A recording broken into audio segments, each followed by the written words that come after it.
After reviewing hundreds and hundreds of portfolios, I've identified two common costly mistakes that most real estate investors are making. So the first mistake is that people don't look at their portfolio as a whole. They never sit back and take a global view of their portfolio. They often look at property 1 here, property 2 here, property 3 here, and they kind of piecemeal together how their portfolio is performing, but they never review it all together. Why? Because it's really hard to do.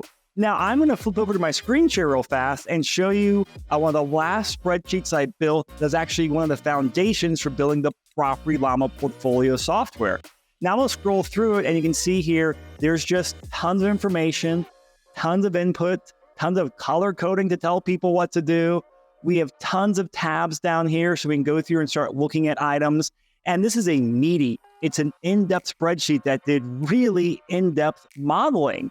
But there was a big problem with this. And that problem was that people would break this spreadsheet. And updating the spreadsheet was an absolute nightmare. So getting all the data in here without breaking a formula was a huge, huge mistake we had. So we went from this ugly, clunky spreadsheet often got broken inadvertently to a beautiful dashboard here into Property Llama. And this is why I built Property Llama with my team, because we need an easier way to solve this problem of not viewing properties individually, but view them as a whole in your global portfolio. So the second costly mistake I see investors do is they don't use current data for their properties and their portfolio. I've been guilty of this, and for whatever reason, most investors are. We get anchored to when we bought the property. I bought this property 7 years ago for $200,000, and it was amazing 13% cash on cash return. Great, but we can't use that data and those numbers when we look at your portfolio today. We have to update the data for today's rents, today's expenses, today's valuation to give us accurate forecasting and accurate data. You're not going to go to your doctor and do a health check and be like, hey, doctor, I don't need a health exam because I was 21, I had no injuries, and I was healthy. No, we have to get data today. So as you enter your properties and information into Property Llama, make sure you get accurate information into there. And if you don't know off the top of your head, that's fine. Do your best guess, and then reach out to your real estate agent or your property manager to get updated numbers on rents or current market values. But having accurate data is such a key data point in there so we can do a proper global portfolio review. All right, so let's dive the numbers. And I'm back on my dashboard for my portfolio in Property Llama. Now, actually, before I start breaking down the metrics, I have to share just one of the best parts of my job as I review people's portfolios. And this happens a handful of times a month. We come in here and we start looking at their portfolio. And one of the things I always look at is, what is that person's equity on here? Now you can see my equity is just under $1 million. And I get this exciting privilege of saying, hey, Jeff, hey, Brandon, did you know you're a millionaire? Did you know you're a real estate millionaire? And a lot of times people have no clue. Why? Well, because they never look at their properties in total. And again, they're not using current data. And so once I tell people that and they see it, they just get this huge smile on their face, and it's a very rewarding aspect to doing a portfolio review. So if you're not there yet, hopefully one day you will be. But one of my best parts is saying, hey, Mr. or Mrs., you're a real estate millionaire. How does that make you feel? So we get to celebrate that for a minute. All right, so let's dive into more numbers on here. And the two main ones I focus on the global overview is your NOI, your total or your global NOI, and what's your global loan to value. All right, so your NOI stands for net operating income. This is basically the number you get once all your properties are paid off. So it takes the rents minus all the expenses on the property management, insurance, taxes, repairs and maintenance, HOA fees, all that stuff, but no mortgage debt. So I would have $124,000 in income in my bank account once my properties are paid off. Again, why do we look at this number? Well, this ties back to what your goals are. If your goal is $10,000 a month, well, we're about right on target there. Or if your goal is $20,000 a month, but it gives us a snapshot for where your portfolio is in terms of your goals.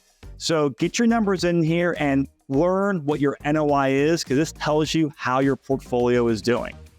Now, I don't spend a lot of time talking about cash flow with people typically, because the vast majority of investors I talk with, and I'm including this myself, is, we're not worried about living off their properties today. Hey, of course, we want more cash flow today. We want our properties to be positive cash flow to pay for everything and help us be able to go out there and acquire more properties. But most people have a business or a job or their income out there, and their cash flow is just a stepping stone to get them to this future retirement cash flow, AKA your NOI. So the next big thing I look at is that loan to value. Why? Well, because this gives us a snapshot as to is a portfolio in growth mode or more income mode. From a high level, the higher loan to value, the greater returns you're having, but probably the less cash flow.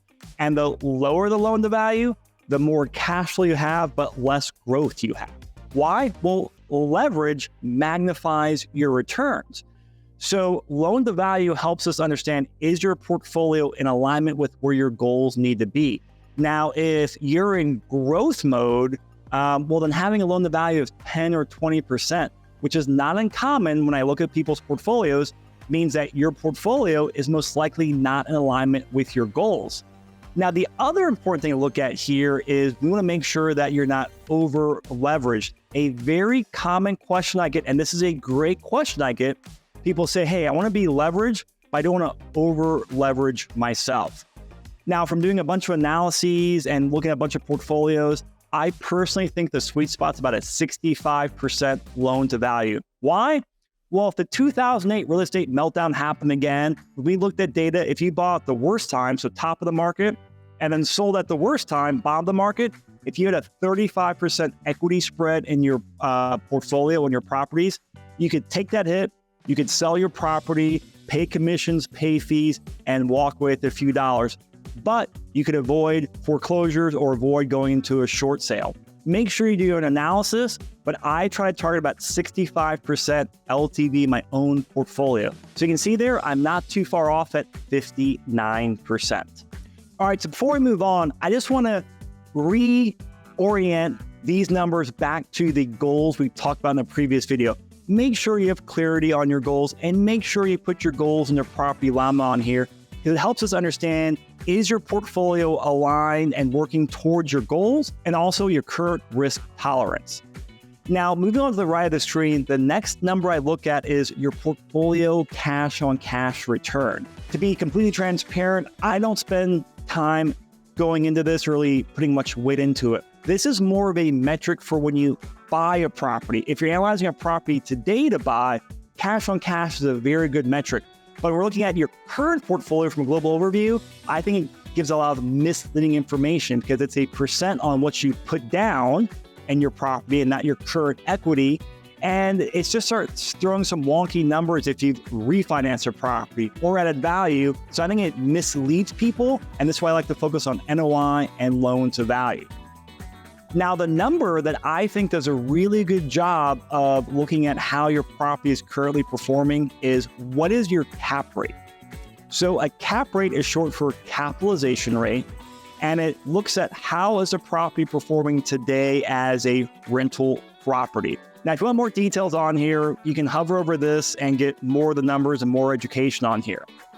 But typically speaking, the higher the cap rate, the better performing rental property it is. Now, depending on what market you're in, you're going to have different cap rate rules of thumb. I'm in Denver, so we don't see very high cap rates. Now, if you're in a different market, you might have a higher average cap rate for your market. This is where your local real estate team, your agent, your lender, you really lean on them and figure out what cap rate makes sense as a benchmark for your marketplace. But this is using current data, current income, current expenses, and current valuations to say, how are these properties performing today? Because what's happened over the last 10 years, as people bought properties 5 or 10 years ago, we've seen rent growth happen. But in Denver and a lot of other markets as well, we've seen huge price appreciation. That's built a lot of equity in the properties.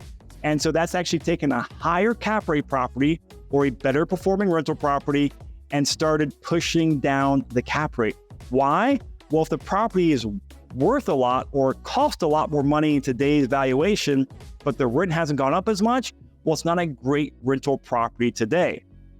So if you have a lot of great rentals today, meaning high cap rates, awesome, then you should probably keep them. If they're very low cap rate properties, that means that's a indication that we might be able to sell a few properties and put the money into better performing rental properties. Again, I'll dive more into this as we go into step 3 of reviewing individual assets. And again, don't worry about the details on there. Just understand this is a very good metric for how your property or how your portfolio is performing today. If you want more details, come click that I button for more information on there. And most importantly, I would say put your properties in a Property Llama and then come do a one-on-one portfolio analysis session with me and the team so we sit down and help give you contextualization behind this, help understand how it fits into your portfolio.